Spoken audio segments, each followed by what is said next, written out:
Hello dear વિદ્યાર્થી મિત્રો, તો આજે આપણે એક નવું ચેપ્ટર શરૂ કરવા જઈ રહ્યા છે, પ્લાન્ટ ફિઝિયોલોજી, જે આપણું યુનિટ હમણાં શરૂ છે. અને એના અતિ મહત્ત્વના બે ચેપ્ટર જે હવે લેવાના છે આપણે, એક છે પ્રકાશ સંશ્લેષણ અને પછી આવશે વનસ્પતિમાં શ્વસન.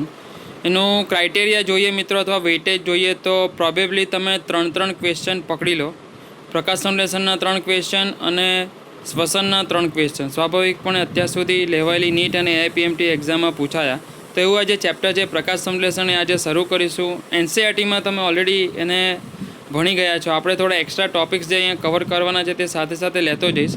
પણ મિત્રો, જેમ જાણો છો, આ પ્રકાશ સંશ્લેષણ જે છે તે વનસ્પતિ દ્વારા ખોરાક બનવાની પ્રોસેસ, અને એ હિસાબે વનસ્પતિના માટે એક અગત્યની દેહધાર્મિક ક્રિયા કહી શકાય. તો પ્રકાશ સંશ્લેષણ જેમ ભણી ગયા એ મૂળભૂત રીતે જે રો મટીરિયલ્સ છે અથવા જે પ્રાથમિક જરૂરિયાતનો ઉપયોગ કરે છે વાતાવરણમાંથી, તેમાં આવે છે એક તો કાર્બન ડાયોક્સાઇડ. એ જ કાર્બન ડાયોક્સાઇડ જેમાંના કાર્બનનું સ્થાપન વનસ્પતિમાં થાય છે, અને વનસ્પતિમાં તે પ્રકાશ સંશ્લેષણ દ્વારા કાર્બનિક ખોરાક એટલે કે ગ્લુકોઝમાં કન્વર્ઝન પામે છે. અને એ હિસાબે આ આખી ઘટના જે છે તેને આપણે 2 પાર્ટમાં વહેંચી લીધી છે. પ્રકાશ સંશ્લેષણ તબક્કો 1, જેને તમે પ્રકાશ પ્રક્રિયા કહો છો, અને પ્રકાશ સંશ્લેષણ તબક્કો 2, જેને અંધકાર પ્રક્રિયા કહીએ છીએ. પ્રકાશ પ્રક્રિયા દરમિયાન પ્રકાશનો ઉપયોગ કરવામાં આવે છે. તો સૂર્યપ્રકાશની મૂળભૂત રીતે જે જરૂરિયાત છે તે પ્રકાશ પ્રક્રિયામાં વનસ્પતિ દ્વારા અનુભવાય છે. તે દરમિયાન તે પાણીનો પણ ઉપયોગ કરે છે. આ એ જ પાણી છે જે આપણે પ્રથમ ચેપ્ટરમાં વાત કરી હતી, જેમ કે ભાઈ 100% જેટલો પાણીનો જથ્થો જો વનસ્પતિ દ્વારા શોષાતો હોય તો એમાંનો પ્રોબેબલી 98 to 99% ઉત્સેદન દ્વારા ગુમાવાય છે. પરંતુ 1 કે 2% જે પાણીનો ભાગ રહી જાય છે તેની જરૂરિયાત પર્ણોમાં પ્રકાશ પ્રક્રિયા દરમિયાન પડતી હોય છે. અને આ સાથોસાથ પ્રકાશનું શોષણ કરવા માટે વનસ્પતિના લીલા ભાગો એટલે કે જે પર્ણો છે એની અંદર રહેલ હરિત દ્રવ્ય જવાબદાર છે. તો આ 3 જરૂરિયાતો પ્રકાશ પ્રક્રિયા દ્વારા વનસ્પતિને યુઝ કરવી પડે છે. જ્યારે અંધકાર પ્રક્રિયામાં મૂળભૂત રીતે વાતાવરણમાં રહેલા કાર્બન ડાયોક્સાઇડનું સ્થાપન કરવાનું હોય છે. તે માટે પર્ણરંધ્ર દ્વારા જે કાર્બન ડાયોક્સાઇડનો જથ્થો શોષાય છે અને તે વનસ્પતિના પર્ણોમાં જઈ મધ્ય પર્ણ પેશીમાં જે હરિત કણ, મિત્રો, જે ખૂબ જ અગત્યની અંગિકા છે, જેને આપણે વનસ્પતિનું કિચન કહીએ છીએ અથવા રસોડું કહીએ છીએ, એ હરિત કણના મૂળભૂત રીતે ગ્રેના અને સ્ટ્રોમા વિસ્તાર જે તમે ભણી ગયા છો, ગ્રેનામાં કરાવવાની થાય છે પ્રકાશ પ્રક્રિયા, અને સ્ટ્રોમામાં થાય છે અંધકાર પ્રક્રિયા એટલે કે જૈવ સંશ્લેષણ તબક્કો. તો આવા પણ નામોથી મિત્રો એમને ઓળખીએ છીએ આપણે. પ્રકાશ પ્રક્રિયાને તમે કહેશો પ્રકાશ રાસાયણિક તબક્કો, જે દરમિયાન પણ તમે એકચ્યુઅલી રાસાયણિક ઘટકો બનાવ્યા. જેમાં શું બનાવ્યું છે? તો જેમ તમને આઈડિયા છે, ATP બનાવીએ છીએ, ઉર્જા બનાવીએ છીએ, અને એ ઉર્જાની જરૂરિયાત આપણને પડવાની છે અંધકાર પ્રક્રિયામાં, જ્યારે જૈવ સંશ્લેષણ તબક્કો થાય છે ત્યારે. ને સાથોસાથ NADPH2 પણ બનાવીએ છીએ ડૉક્ટર. એ NADPH2ની પણ જરૂરિયાત જ્યારે રિડક્શન જેવા કાર્યો કરવાનો હોય, કારણ કે મૂળભૂત રીતે આપણે જેમ જોઈ ગયા, જે કાર્બનનું સ્થાપન થાય છે તે કાર્બન એકદમ સિમ્પલી રિડ્યુસ્ડ થાય છે, અને રિડ્યુસ્ડ થવાને કારણે તે CO2 CH2ON જેવા કમ્પાઉન્ડ એટલે કે ગ્લુકોઝ એટલે કે શર્કરા કાર્બનિક ખોરાકમાં રૂપાંતરિત થાય છે. તો આજે મિત્રો પ્રથમ ચેપ્ટર અથવા તો પ્રથમ લેક્ચર જે છે એમાં આપણે પ્રકાશ સંશ્લેષણની હિસ્ટ્રી થોડી જાણીશું, કે કેવી રીતે અલગ અલગ વૈજ્ઞાનિકો તેમની રીતે પ્રકાશ સંશ્લેષણના અલગ અલગ સિદ્ધાંતો સમજાવતા ગયા તથા તે ઘટનાનું આપણને સમજૂતી આપતા ગયા. તો પ્રકાશ સંશ્લેષણની શરૂઆત મિત્રો ક્યારે થઈ? તો વનસ્પતિનું સર્જન થવું એ ઉદ્વિકાસ દરમિયાન જો જોવા જાઓ તો શરૂઆતમાં આપણે પ્રોટિસ્ટાનું સર્જન કરાવ્યું, જે પ્રાથમિક રીતે વિકસેલા સજીવો હતા, જેમાંથી ક્રમશઃ આલ્ગે એટલે કે લીલ, જે આપણે કહીએ છીએ એકાંગી વનસ્પતિ તરીકે અસ્તિત્વમાં આવી. પરંતુ એ પહેલાં પણ જે જોઈએ સાયનોબેક્ટેરિયા મિત્રો, જેને આપણે નીલહરિત લીલ કહીએ છીએ, જે પ્રકાશ સંશ્લેષણ કરવા માટે સક્ષમ છે અને હતા એક પ્રકારના બેક્ટેરિયા, મતલબ છે આદિકોષ કેન્દ્રીય કોષ, પણ કરી શકે છે પ્રકાશ સંશ્લેષણ. એટલે સાયનોબેક્ટેરિયાથી પ્રથમવાર પ્રકાશ સંશ્લેષણની શરૂઆત થઈ. પરંતુ એ પહેલાં પણ સલ્ફર બેક્ટેરિયા મિત્રો અસ્તિત્વમાં આવ્યા હતા. જેમ તમે ઉદાહરણ ભણી ગયા છો, ગ્રીન સલ્ફર બેક્ટેરિયા અને પર્પલ સલ્ફર બેક્ટેરિયા. પણ એ લોકોનું પ્રકાશ સંશ્લેષણની જે પેટર્ન હતી, જે પદ્ધતિ હતી, એ થોડી ડિફરન્ટ હતી, જેને આપણે સલ્ફોજેનિક પ્રકાશ સંશ્લેષણ કહીશું. તો અહીં એક અગત્યની થિયરી મિત્રો કવર કરી રહ્યો છું. તો પ્રકાશ સંશ્લેષણને મૂળભૂત રીતે 2 પ્રકારમાં વહેંચી શકાય. એક છે સલ્ફોજેનિક પ્રકારનું પ્રકાશ સંશ્લેષણ, અને બીજું છે ઓક્સિજેનિક પ્રકાશ સંશ્લેષણ. સલ્ફોજેનિક પ્રકાશ સંશ્લેષણ જે મૂળભૂત રીતે આ ગ્રીન સલ્ફર બેક્ટેરિયા અને પર્પલ સલ્ફર બેક્ટેરિયા કરતા હોય છે. જેઓ H2O બદલે H2S હાઇડ્રોજન સલ્ફાઇડનો ઉપયોગ કરે છે અને એને કારણે નિપજ તરીકે સલ્ફરની ઉત્પત્તિ થાય છે. અને આમ સલ્ફર ઉત્પન્ન થતો હોવાને કારણે તેને સલ્ફોજેનિક પ્રકાશ સંશ્લેષણ કહેવાયું. જ્યારે ઓક્સિજનિક પ્રકાશ સંશ્લેષણની પ્રથમવાર શરૂઆત જ્યારે પાણીનો ઉપયોગ કરતા થયા બેક્ટેરિયા, અને એ તરીકે હતા સાયનોબેક્ટેરિયા. અને જ્યારે પાણીનો ઉપયોગ થયો, પાણીનું ફોટોલાઇસિસ થયું, તે દરમિયાન ઓક્સિજનની ઉત્પત્તિ થઈ. અને આમ ઓક્સિજન ઉત્પન્ન થયો હોવાને કારણે તે પ્રકારના પ્રકાશ સંશ્લેષણને ઓક્સિજનિક પ્રકાશ સંશ્લેષણ કહેવાયું. તો આ પ્રકાશ સંશ્લેષણની શરૂઆત મિત્રો આદિકોષ કેન્દ્રીય કોષ ધરાવતા સજીવોથી થઈ ગઈ એમ કહીએ તો કોઈ ખોટું નથી. જો કે એમાં એટલી બધી કોમ્પ્લેક્સ રીતે આ પદ્ધતિ નહીં થતી હતી, કારણ કે સુકોષ કેન્દ્રીય સજીવો અથવા તો વનસ્પતિઓ જેની અંદર હરિતકણની અંગિકા પ્રાથમિક રીતે વિકસી હતી. તો એ પહેલાં આ જે બેક્ટેરિયા હતા એની પાસે સ્વાભાવિક છે હરિતકણ તો હતા નહીં, પરંતુ એની પાસે જેમ તમે ભણી ગયા છો સાયનોબેક્ટેરિયાના ડિસ્ક્રિપ્શનમાં, નીલ હરિત લીલના વર્ણનમાં કે સ્ટ્રોમા લેમિલી હાજર હોય છે, અથવા તો જેને તમે ક્રોમેટોફોર પણ કીધું. આ ક્રોમેટોફોરમાં તે પોતાના રંજક દ્રવ્યને સ્ટોર કરે છે અને તે જ રંજક દ્રવ્ય તેને પ્રકાશનું શોષણ કરવામાં હેલ્પ કરે છે. તો એ રીતે ઓક્સિજનિક પ્રકાશ સંશ્લેષણની પ્રથમવાર શરૂઆત સાયનોબેક્ટેરિયાથી જોવા મળી. અને પછી ક્રમશઃ જેમ ઉદ્વિકાસમાં ધીરે ધીરે સજીવો ઉદ્ભવતા ગયા, ખાસ કરીને વનસ્પતિક સજીવો, તેમ તેમ તેમાં આ પ્રકાશ સંશ્લેષણ ઓક્સિજનિક પ્રકારનું જ રહ્યું, પરંતુ ધીમે ધીમે તેમાં જટિલતા આવતી ગઈ. પરંતુ જઈએ મિત્રો જરા એનો ઇતિહાસ જોઈ લઈએ, જેમાં અલગ અલગ વૈજ્ઞાનિકોનો ફાળો જે અહીંયા રજૂ કર્યો છે, જે તમને પૂછી શકાય છે, તો એને યાદ રાખવું જ છે સ્વાભાવિક. તો પ્રથમ શરૂઆત મિત્રો એરિસ્ટોટલ ને થિયોફ્રેસ્ટસ, મતલબ બાયોલોજીના એકદમ ઇતિહાસથી આ વૈજ્ઞાનિકો સંકળાયેલા છે. એરિસ્ટોટલ જેને આપણે બાયોલોજીના પિતા કીધા, પ્રાણીશાસ્ત્રના પિતા કીધા, થિયોફ્રેસ્ટસ જેને આપણે વનસ્પતિશાસ્ત્રના પિતા કીધા, જેઓ ઈસુ ખ્રિસ્તના પણ પહેલાં, એટલે કે જુઓ અહીંયા લખ્યું છે 320 BC, 320 વર્ષો બિફોર ક્રાઇસ્ટ. તો ઈસુ ખ્રિસ્તના જન્મના 320 વર્ષ પહેલાં તેઓએ સૂચવ્યું કે વનસ્પતિ જમીનમાંથી બધા જ ખોરાકી દ્રવ્યોનું શોષણ કરે છે. હવે આ વખતે અત્યારે જેટલી ડિટેલમાં અથવા વર્ણન આપણે જાણીએ છીએ પ્રકાશ સંશ્લેષણનું, એટલું ડિટેલમાં એ લોકો નહીં જાણતા હતા. એટલે સિમ્પલી એવું કહી દીધું કે ભાઈ વનસ્પતિ જમીનમાંથી જ ખોરાકી દ્રવ્યનું શોષણ કરે છે, જેને હ્યુમસ થિયરી તરીકે ઓળખવામાં આવે છે. આ હ્યુમસ મિત્રો બહુ ઊંડો શબ્દ છે, તેને સમજવા માટે આપણે ઇકોલોજીમાં જવું પડશે. જેમ આપણે જાણીએ છીએ કે મૂળભૂત રીતે જમીનમાં વિઘટન થતું હોય છે, અથવા તો કોઈ સજીવનો મૃતદેહ છે. જસ્ટ લાસ્ટ ચેપ્ટરમાં આપણે જે નાઇટ્રોજન સ્થાપનની ઘટના સમજ્યા, જેમાં એમોનિફિકેશનનું સ્ટેપ હતું.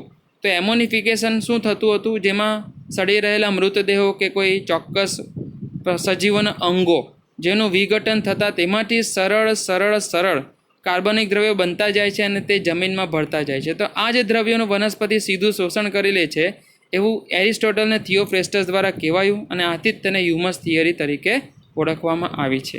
બીજા એક વૈજ્ઞાનિક છે આપણી પાસે વાન હેલ્મોન્ટ. હેલ્મોન્ટે શું કીધું કે વનસ્પતિ મોટે ભાગે તેમનો ખોરાક ભૂમિય જળમાંથી મેળવે છે. તો ભૂમિય જળ જે જમીનમાં પાણી છે એની અંદર આવા ચોક્કસ કાર્બનિક દ્રવ્યો ઓગળેલા હોય છે મિત્રો, અને હોય પણ છે, એવું નથી કે નથી હોતા. તો એ સમયની જે સાબિતી હતી એ પ્રમાણે એમણે કીધું કે ભૂમિય જળમાંથી તેને ખોરાકનો પર્યાપ્ત જથ્થો મળી રહે છે. પરંતુ આજની થિયરી પ્રમાણે જો જોવા જઈએ તો આ નામુમકિન છે, કારણ કે વનસ્પતિને પોતાનો ખોરાક જાતે બનાવવો પડે છે, જે ધીરે ધીરે પછી ક્રમશઃ સાબિત થતું ગયું. પછી એક સાયન્ટિસ્ટ છે આપણી પાસે વુડબાર્ડે શું કીધું, તો પાણી સિવાય માટી પણ વનસ્પતિના વજનમાં વધારો કરે છે. મતલબ કે શું, તો જમીનમાં જે કાર્બનિક દ્રવ્યોનો જથ્થો છે મિત્રો, અને આ સિવાય અકાર્બનિક ખનિજ દ્રવ્યો પણ છે, તો જેનું શોષણ થાય અને જેને કારણે વનસ્પતિમાં વૃદ્ધિ થતી હોય છે. અને વનસ્પતિમાં વૃદ્ધિ થાય એટલે વજનમાં વધારો થાય, તે સ્વાભાવિક છે. પણ આ પણ બહુ આદર્શ થિયરી કહી શકાય નહીં. પછી એક છે સ્ટીફન હેલ્સ મિત્રો. બસ આને તો આપણે યાદ રાખી જ લીધા છે, જે પ્રાથમિક રીતે વનસ્પતિ દેહધાર્મિક ક્રિયાની શરૂઆત કરી ગયા, અને આથી જ એમને આપણે વનસ્પતિક દેહધર્મ ક્રિયાઓના અથવા વિદ્યાના પિતા પણ તરીકે પણ નવાજેલા છે. તો તેમણે શું કીધું સ્ટીફન હેલ્સે, કે પ્રકાશ સંશ્લેષણમાં વાયુ એટલે કે CO2 તથા પ્રકાશની અગત્યતાને ઓળખીને બતાવી કે તેનો જે વપરાશ થાય છે વનસ્પતિ દ્વારા, તે તેમણે સાબિત કર્યું કે પ્રકાશનો પણ વપરાશ થાય છે અને વાતાવરણમાં રહેલા કાર્બન ડાયોક્સાઇડનો પણ વપરાશ થાય છે. અને આથી તેમને પ્રકાશ સંશ્લેષણના શોધક તરીકેનું બિરુદ મળ્યું છે, અને તેથી જ તેઓ દેહધાર્મિક ક્રિયાના પિતા પણ કહેવાયા છે. જોસેફ પ્રિસ્લી મિત્રો, જે આગળ પણ આપણે 1-2 વાર આ નામ ભણી ગયા છે, મૂળ દાબનો સિદ્ધાંત આપનાર વૈજ્ઞાનિક પણ જોસેફ પ્રિસ્ટલી હતા. અને એમનો બહુ સરસ પ્રયોગ જે તમે બુકમાં પણ ભણ્યો એનસીઆરટીમાં બેલ જારનો પ્રયોગ, જે કાચની બરણી હતી, સાયન્ટિફિક બરણી, એનો પ્રયોગ. તો એ પ્રયોગ એમણે કર્યો હતો અને એના દ્વારા એમણે શું સાબિતી આપી કે વનસ્પતિ પ્રકાશ સંશ્લેષણ દરમિયાન વાયુ વિનિમય કરે છે તથા હવાને શુદ્ધ કરે છે. અને એકદમ સિમ્પલ ભાષામાં કહીએ તો એમણે એવું તારણ કાઢ્યું હતું કે પ્રકાશ સંશ્લેષણની ઘટના દરમિયાન વનસ્પતિ વાતાવરણમાંથી CO2 દૂર કરે છે અને વાતાવરણમાં O2 ઉમેરે છે. અને આજની થિયરી પ્રમાણે જોઈએ તો એ વાત સદંતર સાચી છે, પરંતુ તેને આણ્વિક રીતે સાબિત કઈ રીતે કરવી તેનું મેકેનિઝમ તે સમજાવી શક્યા નહીં. અને આ સમજાવવા માટે તેમણે આ બેલ જારનો પ્રયોગ કર્યો હતો, જેમાં તમે જાણો છો એક ઉંદર અને મીણબત્તીનો પ્રયોગ હતો તે જ. પછી આવ્યા જાન ઇન્જેનહાઉસ. જાન ઇન્જેનહાઉસે શું કીધું? તેમણે પ્રકાશ તથા લીલા રંગના મહત્ત્વ વિશે વર્ણન આપ્યું અને પ્રસ્તાવ મૂક્યો કે લીલા ભાગો દ્વારા પ્રકાશની હાજરીમાં O2 મુક્ત થાય છે. તો ક્રમશઃ આપણે જોઈએ મિત્રો જટિલતા તરફ જઈ રહ્યા છે. તો વનસ્પતિના જે હરિત ભાગો છે જે સ્વાભાવિક છે, હરિત દ્રવ્ય ધરાવે છે અને એને જ કારણે તેઓ લીલા છે. અને આ લીલા જ અંગો પ્રકાશની હાજરીમાં O2 મુક્ત કરી શકે, એટલે કે પ્રકાશ સંશ્લેષણ કરી શકે એવી સાબિતી કોણે આપી? જાન ઇન્જેનહાઉસ. પછી એક વૈજ્ઞાનિક આવ્યા મેયર. તેમણે એવું દર્શાવ્યું કે લીલી વનસ્પતિ સૌર ઉર્જાનું રાસાયણિક ઉર્જામાં કાર્બનિક ઘટકમાં સ્વરૂપમાં રૂપાંતર કરે છે. મતલબ એ વાત આપણે પણ જાણીએ છીએ કે પ્રકાશ પ્રક્રિયામાં સૂર્ય ઉર્જાનો વપરાશ થાય છે અને તેનો રાસાયણિક ઉર્જામાં રૂપાંતરણ થાય છે. થર્મોડાયનેમિક્સના નિયમ પ્રમાણે જોવા જઈએ તો એ જ સ્ટેટમેન્ટ એમણે અહીંયા એમની થિયરીમાં આપ્યું કે સૌર ઉર્જાનું રાસાયણિક ઉર્જામાં રૂપાંતર. પછી એક આવ્યા વૈજ્ઞાનિક લેબિગ. લેબિગ દ્વારા કહેવાયું કે પ્રકાશ સંશ્લેષણની ક્રિયા દરમિયાન CO2 અને H2O માંથી કાર્બનિક દ્રવ્યો મેળવવામાં આવે છે.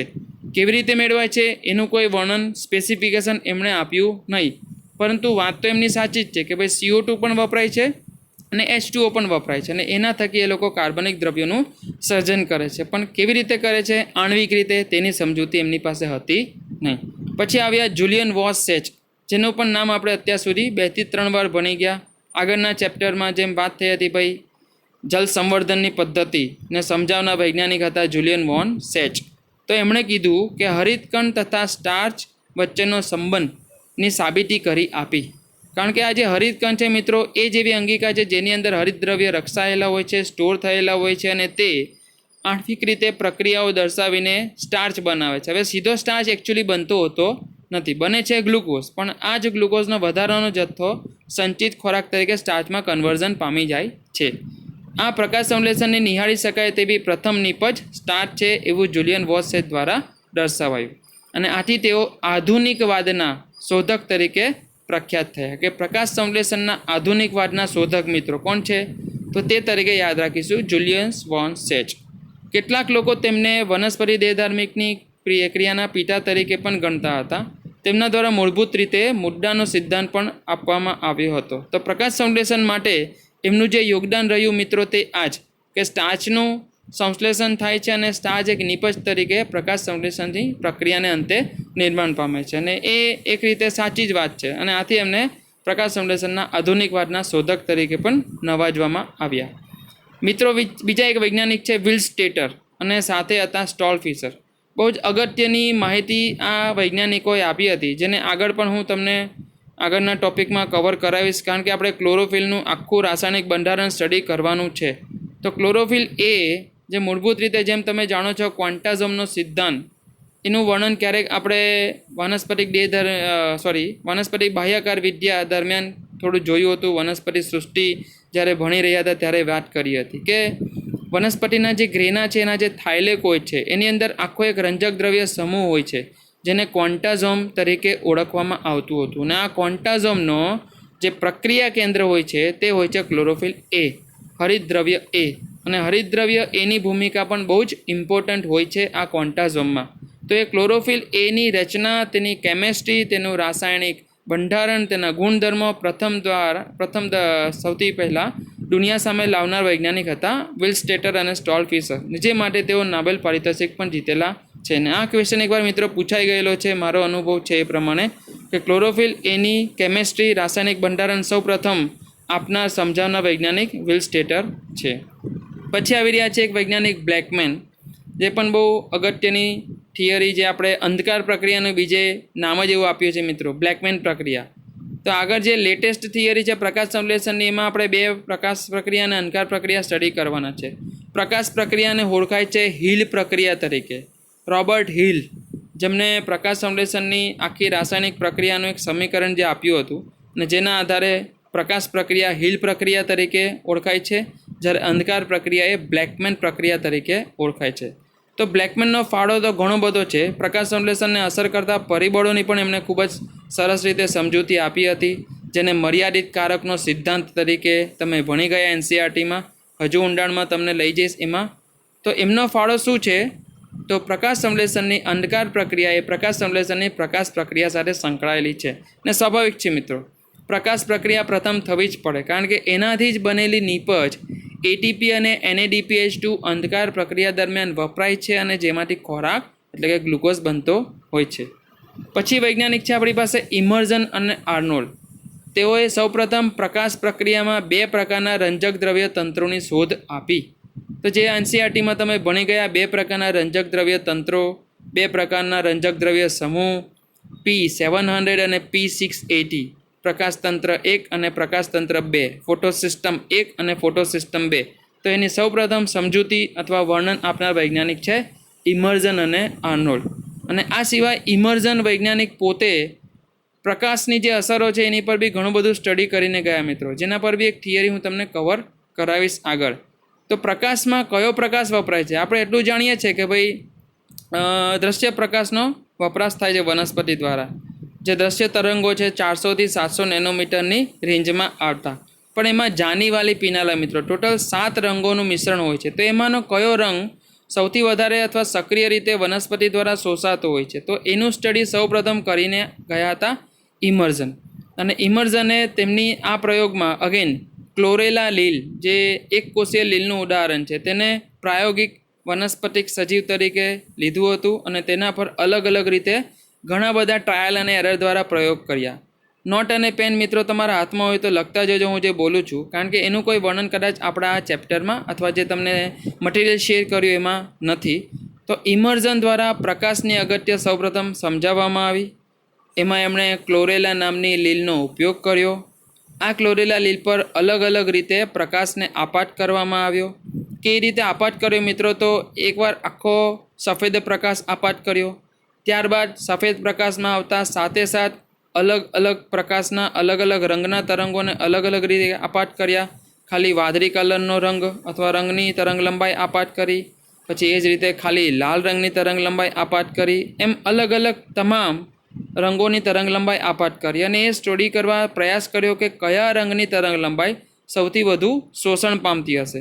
તો એ માટે અલગ અલગ રીતે પ્રયોગ કર્યા, જેમાં એમણે ટ્રાયલ અને એરરમાં એવું પણ કર્યું મિત્રો કે સૌથી ઓછી તરંગ લંબાઈ સાથે સૌથી ઊંચી તરંગ લંબાઈનો પ્રકાશ પણ આપાત કર્યો, સૌથી ઓછી તરંગ લંબાઈ સાથે મધ્યવર્તી તરંગ લંબાઈનો પ્રકાશ પણ આપાત કર્યો, અને તે જ રીતે મધ્યવર્તી પ્રકાશની તરંગ લંબાઈ સાથે સૌથી ઊંચી તરંગ લંબાઈનો પ્રકાશ પણ આપાત કર્યો.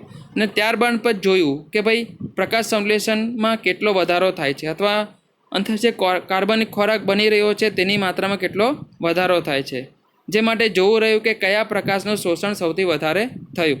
તો આ રીતે ઘણા બધા ટ્રાયલ અને એરર કર્યા અને સાબિતી સ્વરૂપે એમણે 2 સિદ્ધાંત આપ્યા મિત્રો, અથવા 2 અસરો આપી, જેને આપણે ઓળખીએ છીએ રેડ ડ્રોપ ઇફેક્ટ અને બીજું છે એન્હાન્સમેન્ટ ઇફેક્ટ. તો મિત્રો લખી દેજો, તમારી નોટબુકમાં નોંધી લેજો. પહેલી અસર એમણે જે આપી તે હતી રેડ ડ્રોપ ઇફેક્ટ, જેને ગુજરાતીમાં કહીશું આપણે રેડ ડ્રોપ અસર. તો એ શું છે એની સમજૂતી આપી રહ્યો છું.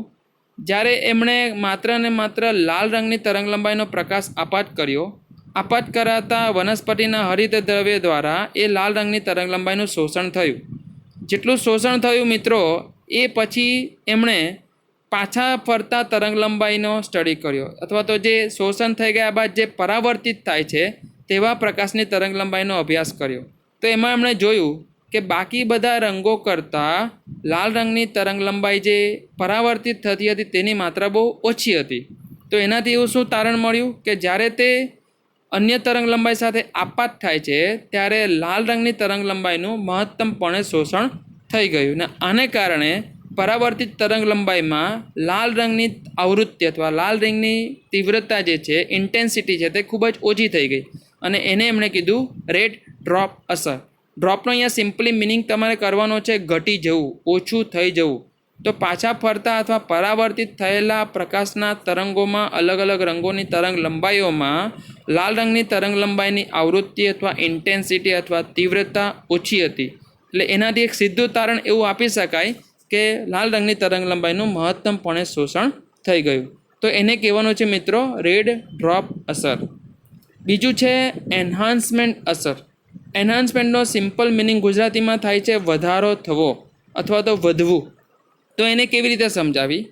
તો ટ્રાયલ અને એરરમાં એ જે આ ટ્રાયલ કરી રહ્યા હતા, જેમ મેં તમને કીધું કે 2 કે 3 એવી તરંગ લંબાઈઓ અલગ અલગ રીતે આપાત કરી, જેમાં મધ્યવર્તી તરંગ લંબાઈ સાથે સૌથી ઓછી તરંગ લંબાઈ, મધ્યવર્તી સાથે સૌથી ઊંચી તરંગ લંબાઈ તેમજ નીચી તરંગ લંબાઈ સાથે ઊંચી તરંગ લંબાઈના પ્રકાશ આપાત કર્યા.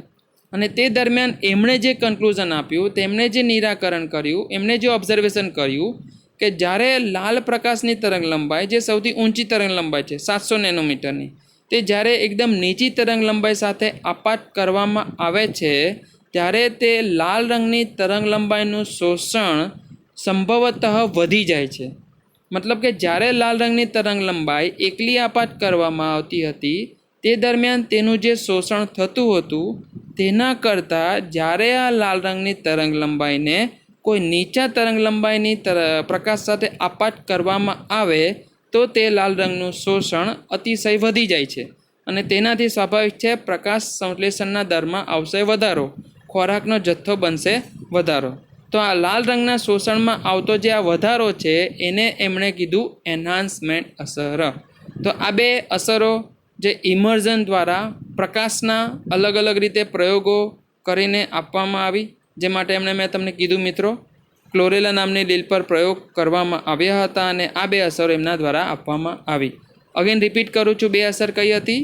એક હતી રેડ ડ્રોપ અસર, જેનાથી સાબિત એ થાય છે કે લાલ રંગની તરંગ લંબાઈનું શોષણ મહત્તમ થાય છે પ્રકાશ સંશ્લેષણની ઘટનામાં. અને બીજી જે અસર હતી તે છે એન્હાન્સમેન્ટ અસર, એન્હાન્સમેન્ટ ઇફેક્ટ. એનું કન્ક્લુઝન એવું થાય છે અથવા તે એ દર્શાવે છે કે જ્યારે લાલ રંગની તરંગ લંબાઈ ખૂબ જ નીચી અથવા અન્ય કોઈ નીચી તરંગ લંબાઈના તરંગ સાથે પ્રકાશ સાથે આપાત થતી હોય તે સમયે તે લાલ રંગની તરંગ લંબાઈનું શોષણ થોડું વધી જાય છે અને એને કીધું છે એન્હાન્સમેન્ટ અસર. તો સમજ પડી મિત્રો? આગળ એક બીજા વૈજ્ઞાનિક છે આપણી પાસે, કોર્નેલિયસ વાન નીલ. તેમણે શું દર્શાવ્યું? તો પાણીમાંથી O2 મુક્ત થાય છે. યસ, બહુ જ ઇમ્પોર્ટન્ટ થિયરી મિત્રો, જેને આપણે પ્રકાશ વિભાજન દ્વારા સમજ્યા છીએ. તો એમણે એવો વર્ડ યુઝ નહીં કર્યો હતો, પણ એમણે જે સાબિતી આપી તે સાચી વાત આપી. આગળ વૈજ્ઞાનિકો આવ્યા, એમણે કીધું ભાઈ CO2 વપરાઈ જાય છે અને O2 મુક્ત થાય છે, પણ O2 મુક્ત થાય છે, O2 ઉત્પન્ન થાય છે, એકચ્યુઅલી ક્યાંથી ઉત્પન્ન થાય છે તેની સાબિતી કોઈની પાસે હતી નહીં અને પ્રથમવાર વાન નીલ દ્વારા અપાયું.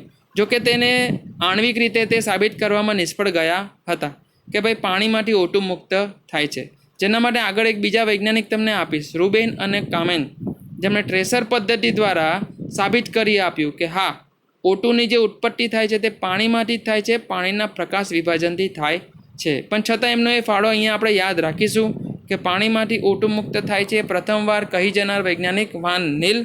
અને એમણે કીધું કે ગ્લુકોઝમાં રહેલો O2 એ CO2 માંથી મળે છે, તો O2ની ઉત્પત્તિ CO2 વપરાવાને કારણે થાય છે, એ પણ સાથે સાથે કીધું. મતલબ અહીંયા કોઈ ક્લેરિફિકેશન એમના આ ઇક્વેશનમાં છે નહીં.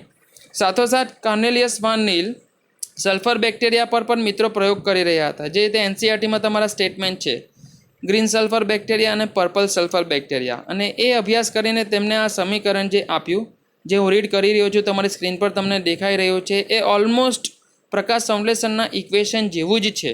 પણ આગળ જેમ આપણે વાત કરી કે સલ્ફોજેનિક પ્રકાશ સંશ્લેષણમાં ખાલી ડિફરન્સ એટલો છે કે હાઇડ્રોજન દાતા તરીકે H2Oની જગ્યાએ H2S વપરાય છે અને નિપજ તરીકે ઓક્સિજનની જગ્યાએ સલ્ફર ઉત્પન્ન થાય છે. અને એ હિસાબે અહીંયા સ્પેસિફાઈ કર્યું જ છે મિત્રો કે બેક્ટેરિયામાં થતું સલ્ફોજેનિક પ્રકાશ સંશ્લેષણ દર્શાવે છે આ સમીકરણ, જેમાં 6 molecules of CO2 plus 12 molecules of H2O SS is gives C6H12O6, એટલે કે ગ્લુકોઝ બનશે. 6H2O પાણીના 6 અણુ છૂટા પડે છે અને 12S સલ્ફરના 12 અણુ છૂટા પડે છે. તો હતું સલ્ફર બેક્ટેરિયામાં પ્રકાશ સંશ્લેષણ, સલ્ફોજેનિક પ્રકાશ સંશ્લેષણ. પછી આવ્યા રોબર્ટ હિલ અને સાથ આપી રહ્યા હતા બેન્ડાલ. તેમણે સૌપ્રથમ સ્ટેલેરિયા વનસ્પતિમાં મિત્રો આ પ્રયોગ કર્યો હતો અને તેમાંથી આઇસોલેટ કર્યું હરિતકણ અને હરિતકણમાં થતી પ્રકાશ પ્રક્રિયાનો ઊંડાણમાં અભ્યાસ કર્યો. અને આમ પ્રકાશ પ્રક્રિયા સાથે રોબર્ટ હિલ સંકળાયેલો હોવાને કારણે જ મેં તમને કીધું કે પ્રકાશ પ્રક્રિયાને બીજું નામ આપણે આપ્યા કરશું હિલ પ્રક્રિયા. તો પ્રકાશ પ્રક્રિયાનું બીજું નામ હિલ પ્રક્રિયા છે, યાદ રાખશું. પ્રકાશ સંશ્લેષણમાં હરિતકણ દ્વારા H2Oનું પ્રકાશ વિભાજન એ તેનું મુખ્ય કાર્ય છે તથા યોગ્ય ઇલેક્ટ્રોન ગ્રાહીની હાજરીમાં જ પાણીમાંથી O2 મુક્ત થાય છે. જે પણ આપણે પ્રકાશ પ્રક્રિયાને જ્યારે ઊંડાણમાં આગળ અભ્યાસ કરીશું, જેના માટે તમે ભણી ગયા છો ફોસ્ફોરીકરણની ઘટના, ચક્રીય ફોસ્ફોરીકરણ અને અચક્રીય ફોસ્ફોરીકરણ, જ્યાં તેમને એનો આઈડિયા થોડો વિસ્તારમાં આવશે. પછી આવ્યા વૈજ્ઞાનિક રૂબેન અને કામેન. જસ્ટ હમણાં મેં તમને રિકોલ કરાવ્યું હતું. તો તેમણે પ્રથમવાર આણ્વિક રીતે સાબિત કરી આપ્યું કે ભાઈ પાણીમાંથી જ O2ની ઉત્પત્તિ થાય છે અથવા O2 જે મુક્ત થાય છે તે પાણીના પ્રકાશ વિભાજનથી થાય છે. તેને આણ્વિક સ્તરે અભ્યાસ કરવા માટે તેમણે રેડિયો ટ્રેસર પદ્ધતિનો ઉપયોગ કર્યો, જે માટે રેડિયો સમસ્થાનિક વાપરવા પડે જેમ તમે જાણો છો. તો એ માટે એમણે O18 રેડિયો સમસ્થાનિકનો વપરાશ કર્યો. જે તે કેલ્વિન પ્રક્રિયામાં તમે સ્ટડી કરી ગયા, ત્યાં પણ ટ્રેસર પદ્ધતિ વાપરવામાં આવી હતી. C14 સમસ્થાનિક ઉપયોગ કરાયો હતો. તેમ અહીંયા O2ની ઉત્પત્તિ સમજવી હતી, એ માટે O2નો અથવા ઓક્સિજનનો સમસ્થાનિક વાપરવો પડ્યો હતો એમને. અને આ માટે O18 સમસ્થાનિક યુઝ કરીને O2ની ઉત્પત્તિ પાણીમાંથી થાય છે એવું આણ્વિક સ્તરે સમજાવીને ગયા રૂબેન અને કામેન. પછી એક વૈજ્ઞાનિક છે મિત્રો આર્નોન શું સમજાવીને ગયા? તો પ્રકાશની હાજરીમાં ATPનું નિર્માણ થાય છે. એટલે કે આપણી ફોટોફોસ્ફોરીકરણની ઘટના ચક્રીય અને અચક્રીય, જે પાછું એમણે વિસ્તારમાં સમજાવ્યું કે ચક્રીય અને અચક્રીય ઇલેક્ટ્રોન પરિવહન તંત્ર પણ સમજૂતી એમના દ્વારા અપાઈ ગઈ. તો આમ આ બે પ્રકારના ફોસ્ફોરીકરણની ઘટના વનસ્પતિમાં પ્રકાશ પ્રક્રિયા દરમિયાન થાય છે અને તે દરમિયાન ATP એટલે ઉર્જાનું નિર્માણ થાય છે એવું સમજાવનાર વૈજ્ઞાનિક આર્નોન છે, એવું યાદ રાખશું. પછી આવ્યા છે આપણા કેલ્વિન અને બેન્ઝન. એકચ્યુઅલી 3 વૈજ્ઞાનિક હતા, કેલ્વિન, બેન્ઝન અને બાઝમ. એમાંના બાઝમનું અહીંયા નામ નથી, પણ તમે જો ડિટેલમાં થિયરીને રિફર કરો તો એ સાયન્ટિસ્ટનું નામ પણ તમને સંકળાયેલું જોવા મળશે.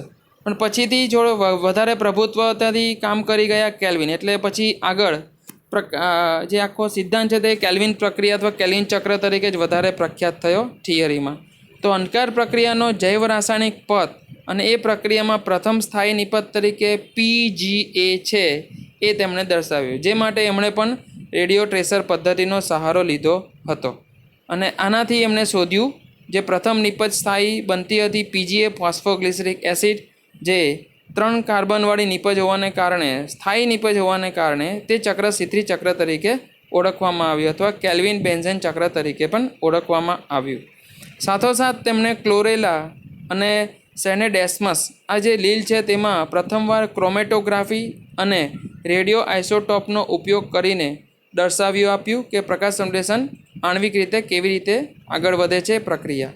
અને એ બદલ એમને પણ નોબેલ પારિતોષિક એનાયત થયું હતું 1960માં.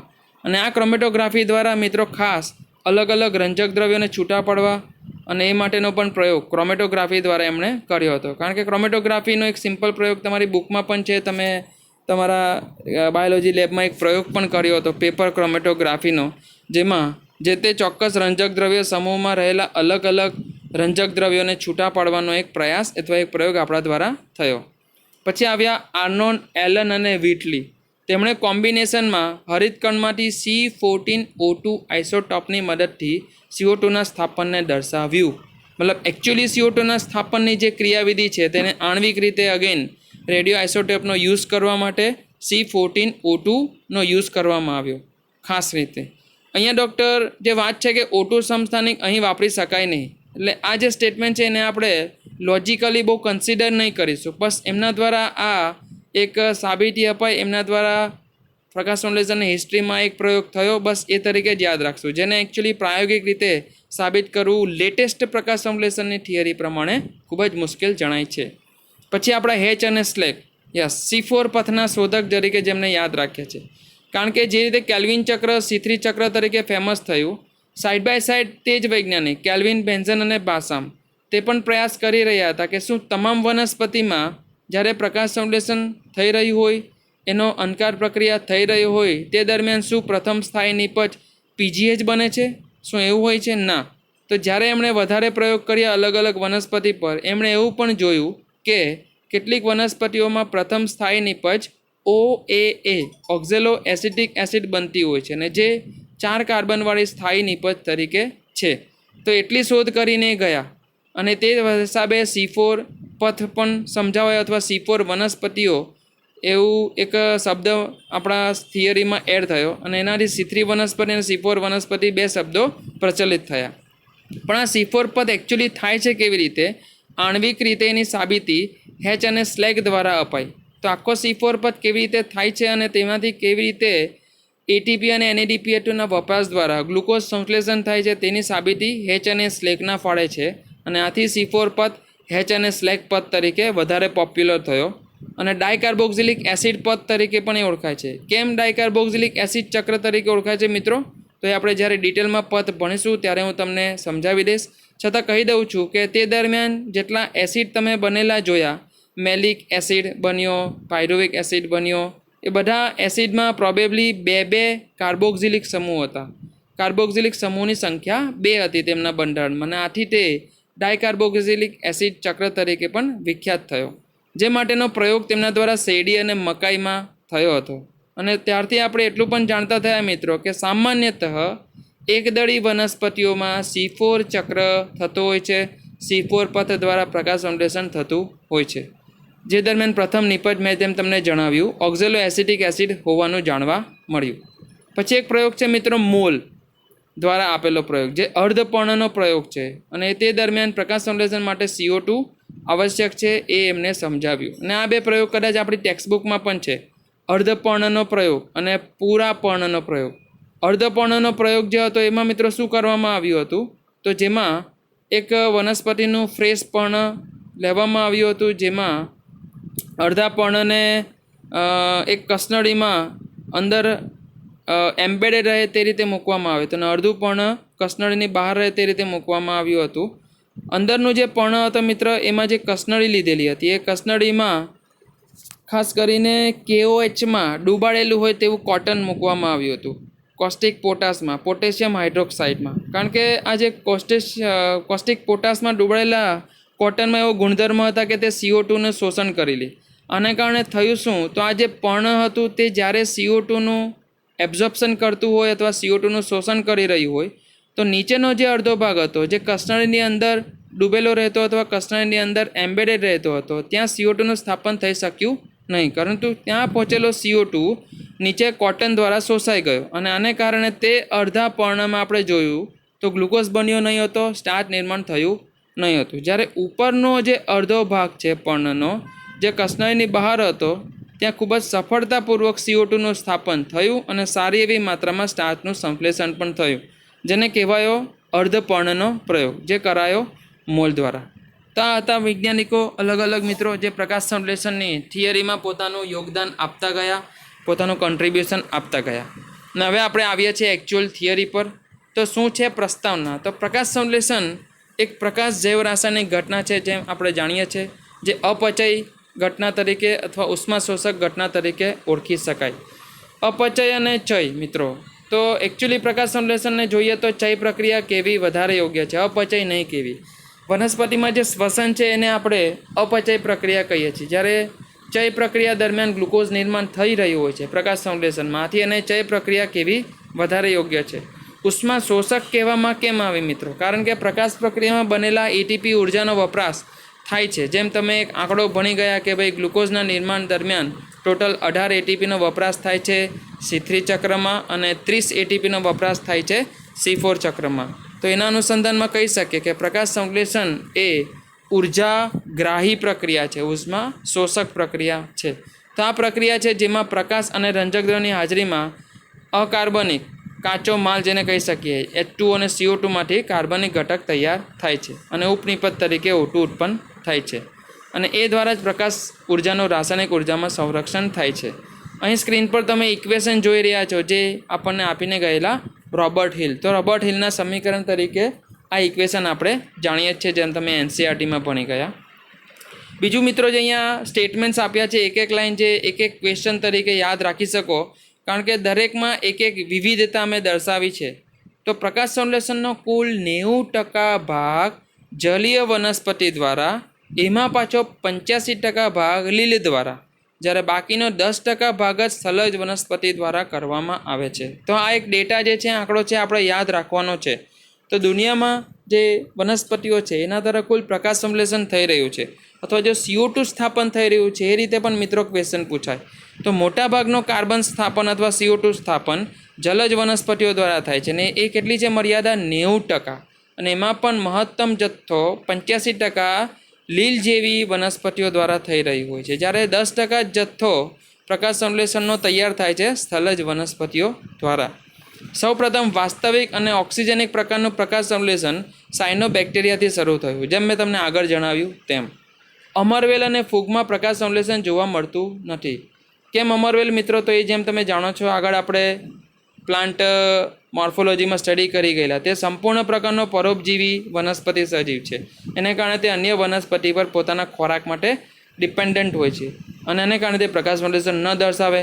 અને ફૂગ તો જાણીએ છે વિઘટકો છે, તે એકાંગી તરીકે વર્ણવાયા હતા, પરંતુ પ્રકાશ સંશ્લેષણ માટે કેપેબલ નથી, બિકોઝ એમની પાસે રંજક દ્રવ્યો હોતા નથી. યુગ્લિના એ પ્રકાશ સંશ્લેષી સજીવ કહેવાયું. તો યુગ્લિના મિત્રો પ્રોટિસ્ટાનું ઉદાહરણ હતું. અને જેમ પ્રોટિસ્ટામાં આપણે અલગ અલગ સ્વરૂપ ભણી રહ્યા હતા, જે હતા આપણા ખાસ કરીને ડાયેટમ્સ, જેને આપણે સુવર્ણ લીલ પણ કીધું, પછી ડાયનો ફ્લેજેલેટ, પછી આ તો યુગ્લિનોઇડ્સ. તો યુગ્લિના એક એવા સજીવો હતા જેમની પાસે પ્રકાશ સંશ્લેષણ કરવાની કેપેબિલિટી હતી, જેનામાં પ્રથમવાર આપણે યાદ રાખ્યું હતું કે તેઓ વૈકલ્પિક પ્રકાશ સંશ્લેષી સજીવ હતા. અને આને જ કારણે તમને યાદ હોય તો યુગ્લિનાને આપણે વનસ્પતિ અને પ્રાણી સૃષ્ટિને જોડતી કડી તરીકે રાખેલ છે. તો એ યુગ્લિના એક એ સજીવ હતું, એવું પ્રોટિસ્ટ છે જેને આપણે વનસ્પતિ અને પ્રાણીઓને જોડતી કડી તરીકે સ્વીકારીએ છીએ, કારણ કે તે વૈકલ્પિક પ્રકાશ સંશ્લેષી છે. જ્યારે પ્રકાશ મળે ત્યારે પ્રકાશ સંશ્લેષણ કરી ખોરાક બનાવે, અને જ્યારે નહીં બને ત્યારે તે વિષમપોષી તરીકે પોતાનું જીવન ગુજરાન કરે છે. ગળો અને ટ્રાપા, આ જે બે વનસ્પતિઓ છે તેના મૂળ પ્રકાશ સંશ્લેષી પ્રકારના છે. તો જે પણ આપણે ઉદાહરણમાં ભણી ગયેલા, મૂળના ખોરાક સંશ્લેષણ અથવા પ્રકાશ સંશ્લેષણ માટેના રૂપાંતરો. તો ગળો જેના પર્ણો ખૂબ જ નાના હતા, આને કારણે તેના મૂળ તેમજ એ જ રીતે ટ્રાપા જે વનસ્પતિ મિત્રો જેને સિંગોડા આપણે કહીએ છીએ, તો તે બંને વનસ્પતિના મૂળ પરિપાચી મૂળ કહેવાય છે, અથવા પ્રકાશ સંશ્લેષી મૂળ કહેવાય છે. તો યાદ રાખશું, એ પ્રકાશ સંશ્લેષણનો જે શોષણ વર્ણપટ છે, જે એક્શન સ્પેક્ટ્રમ છે મિત્રો, તે વાદળી અને લાલ પ્રકાશ દર્શાવે છે. કારણ કે આ બે એ પ્રકાશ છે, આ બે એ રંગોની તરંગ લંબાઈ છે જેમાં પ્રકાશ સંશ્લેષણનો દર મહત્તમ જળવાય છે, જે તમે બ્લેકમેનના સિદ્ધાંતોમાં સ્ટડી કરી ગયા છો. અને હમણાં જેમ આપણે વાત કરી કે આર્નોલ્ડના જે પ્રયોગ હતા તે દરમિયાન પણ તેની સાબિતી આપણને મળી હતી. લાલ રંગની તરંગ લંબાઈમાં પ્રકાશ સંશ્લેષણનો દર વધુ હોય છે, અને સૌથી વધુ સફેદ પ્રકાશ, જેને એકવર્ણીય પ્રકાશ કહેવાય, તેના કરતાં વધુ પ્રકાશ સંશ્લેષણનો દર તે ખાલી અને ખાલી લાલ રંગની જો તરંગ લંબાઈ ઉપલબ્ધ થયા કરે તો તે દર્શાવે છે. મતલબ સફેદ પ્રકાશ જે આખો જાનીવાલી પિનાલાનું મિશ્રણ છે, એકવર્ણીય પ્રકાશ છે, મોનોક્રોમેટિક લાઇટ છે. તો તેના કરતાં જ્યારે એકલી લાલ રંગની તરંગ લંબાઈ જો આપાત થતી હોય, અથવા તે વધુ માત્રામાં વનસ્પતિ દ્વારા શોષાઈ જતી હોય, ને તે દરમિયાન પ્રકાશ સંશ્લેષણનો દર મહત્તમ જળવાતો હોય છે. આ સિવાય વૈજ્ઞાનિકોનું યોગદાન, જેમ આગળ આપણે વાત કરી ગયા, કોર્નેલિયસ વાન નીલ યસ આગળ આવી ગયું છે મિત્રો, જેને સલ્ફોજેનિક પ્રકાશ સંશ્લેષણ સમજાવ્યું, અને રૂબેન અને કામેન જેમના દ્વારા O18 સમસ્થાનિક વાપરીને O2ની ઉત્પત્તિ સમજાવવામાં આવી. તો એની સાથે જઈએ છીએ હવે આગળ. તો વનસ્પતિના જે બે તબક્કાઓ છે પ્રકાશ સંશ્લેષણ પ્રક્રિયા દરમિયાનના, જે મેં તમને હમણાં જણાવ્યા, બ્લેકમેન દ્વારા જે અનકાર પ્રક્રિયાની શોધ ડિટેલમાં થઈ, ઊંડાણમાં થઈ, આથી અનકાર પ્રક્રિયા બ્લેકમેન પ્રક્રિયા તરીકે ઓળખાય છે. કેલ્વિન તથા બેન્ઝને પ્રથમવાર ચક્રીય પથ દર્શાવ્યો ખોરાક સંશ્લેષણનો, જેને C3 ચક્ર અને કેલ્વિન ચક્ર તરીકે ઓળખાય છે. પ્રકાશ પ્રક્રિયા માટે Q10 તાપમાન અચળાંક એ 1 છે. અને મિત્રો જરા ઊંડાણમાં સમજાવવા જઈ રહ્યો છું, તો ધ્યાન આપજો, નોટ અને પેન હાથમાં છે, નોંધતા જજો. હવે આ Q10 સંજ્ઞા મિત્રો જ્યારે જ્યારે વનસ્પતિ દેહધાર્મિક ક્રિયાની વાત આવે આ Q10 અચળાંક આવે ને આવે. એક વૈજ્ઞાનિક હતા લોફ્ટ ફિલ્ડ. એ વૈજ્ઞાનિક મિત્રો વનસ્પતિની અલગ અલગ જે દેહધાર્મિક ક્રિયાઓ છે તેમાં તાપમાનની જે અસર છે તે નોંધવા માટેના પ્રયોગો કરી રહ્યા હતા. અને એમણે તેમના પ્રયોગમાં શું કર્યું તો દરેક વનસ્પતિ એક નોર્મલ જે એટમોસ્ફિયરમાં જીવતી હોય ત્યાં એક સરેરાશ તાપમાન મિત્રો જળવાઈ રહેતું હોય. તો એ તાપમાનમાં જ્યારે 10 ડિગ્રીનો કૃત્રિમ રીતે જો વધારો થઈ જાય અથવા કરવામાં આવે તો જે તે જૈવ રાસાયણિક પ્રક્રિયાના દરમાં કેટલા ગણો વધારો આવે છે. એ જે ઘણો વધારો આવે છે તે જે અચળાંક છે એને તેમણે કહી દીધું લોફ્ટફિલ્ડ અચળાંક. પોતાના નામનો લોફ્ટફિલ્ડ અચળાંક અથવા બોલીએ તાપમાન અચળાંક. અને એને સંજ્ઞા આપી છે Q10. ટેમ્પરેચર કોઇફિશિયન્ટ તરીકે પણ અંગ્રેજીમાં ઓળખવામાં આવે છે. તો એ હિસાબે અહીંયા હું કહી શકું કે પ્રકાશ પ્રક્રિયા અને અંધકાર પ્રક્રિયા 2 તબક્કા છે વનસ્પતિની પ્રકાશ સંશ્લેષણ દેહધાર્મિક ક્રિયા તરીકે જોઈએ તો જ્યારે પ્રકાશ પ્રક્રિયા થઈ રહી હોય ને તે દરમિયાન આજુબાજુના વાતાવરણીય તાપમાનમાં જો 10 ડિગ્રી જેટલો વધારો આવે તો પ્રકાશ પ્રક્રિયામાં કોઈ સીધો વધારો નોંધાતો નથી. મતલબ પ્રકાશ પ્રક્રિયા એ તાપમાન સાથે સંકળાયેલી ઘટના નથી એવું એમણે સાબિત કરી આપ્યું. અને એ વધારો આવતો ન હોવાને કારણે તેનો Q10 બરાબર થઈ જાય 1. મતલબ પ્રકાશ પ્રક્રિયા માટે Q10 બરાબર શું થશે મિત્રો? Q10 is equal to 1. પરંતુ જ્યારે અંધકાર પ્રક્રિયા થઈ રહી હોય જૈવ સંશ્લેષણ તબક્કો થઈ રહ્યો હોય અને તે દરમિયાન જો 10 ડિગ્રી જેટલો તાપમાનમાં વધારો થાય તો Q10 બરાબર તમને મળે છે 2 to 3. મતલબ કે 2 થી 3 વચ્ચે મૂલ્ય મળે. 2 મળે, 2.2, 2.4, 2.6 વોટેવર, પણ મહત્તમ રેન્જ 3. મતલબ કે 2 થી 3ની વચ્ચે તમને આ Q10નું મૂલ્ય મળશે. એ સમજાવે શું છે તો 2 ગણો વધારો થઈ જશે અથવા તો એ બમણો થઈ જશે પ્રકાશ સંશ્લેષણની અંધકાર પ્રક્રિયાનો દર, અથવા વધીને તે થઈ શકે 3 ગણો. હવે પ્રકાશ પ્રક્રિયા તમે કીધું તાપમાન આધારિત નથી ને અંધકાર પ્રક્રિયા તાપમાન આધારિત છે. એનું કારણ શું આપી શકીએ તો એ મિત્રો તમે જાણો જ છો. કારણ કે અંધકાર પ્રક્રિયા ટોટલી એન્ઝાઇમ ડ્રીવન પ્રોસેસ છે. ઉત્સેચકો દ્વારા સંચાલિત થતી પ્રોસેસ છે. અને ઘણા બધા ઉત્સેચકો આપણે C3 અને C4 ચક્રમાં જોયા છે. જેમાંનો સૌથી મહત્ત્વ આપણે સ્વાભાવિક છે રૂબિસ્કો અને પેપ્કો જ આપી શકીએ, જે મૂળભૂત રીતે CO2 ગ્રહણની જે પ્રોસેસ છે એમાં ખૂબ જ અગત્યનું કામ કરે છે. CO2ના સ્થાપનના માટે કાર્યરત એવો ઉત્સેચક છે. અને ઉત્સેચકોની જાણીએ છીએ આપણે તાપમાનમાં વધારો થાય તો ઉત્સેચકોની ક્રિયાવિધિમાં અથવા તેની ઉદ્દીપકીય ક્ષમતામાં વધારો થાય છે. અને એ વધારો થવાને કારણે અંધકાર પ્રક્રિયાના દરમાં વધારો થશે અને પ્રકાશ સંશ્લેષણ દ્વારા બનતા ખોરાકનો જથ્થો પણ વધશે. પણ એ થઈ શકે તો કેટલો થઈ શકે મિત્રો? એ બમણો થઈ શકે અથવા વધુમાં 3 ગણો થઈ શકે. તો અંધકાર પ્રક્રિયાનો દર 2 ગણો થાય અથવા તો મહત્તમ 3 ગણો થાય અથવા 2.5 ગણો પણ થઈ શકે. તો Q10 બરાબર જે તમને મૂલ્ય આપું છું મિત્રો તે તમારે મલ્ટિપ્લિકેશન ફેક્ટર તરીકે ધ્યાનમાં લેવાનું છે કે અંધકાર પ્રક્રિયાના દરમાં 2 થી 3 ગણો વધારો આવશે. એટલે Q10 બરાબર વર્ણવાયુ 2 થી 3. જ્યારે પ્રકાશ પ્રક્રિયામાં તાપમાનની કોઈ નોંધનીય અસર નહીં હોવાને કારણે તેનો દર તેટલો જ અચળ જળવાઈ રહે છે. એટલે Q10 બરાબર મળે તમને 1. સમજાયું? તો આને કહેવાય છે લોફ્ટફિલ્ડ અચળાંક.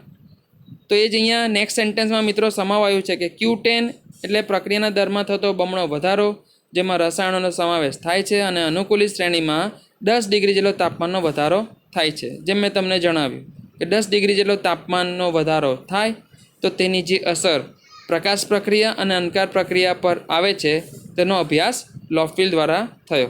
આ જ અભ્યાસ એમણે ઉત્સેદન માટે પણ કર્યો છે.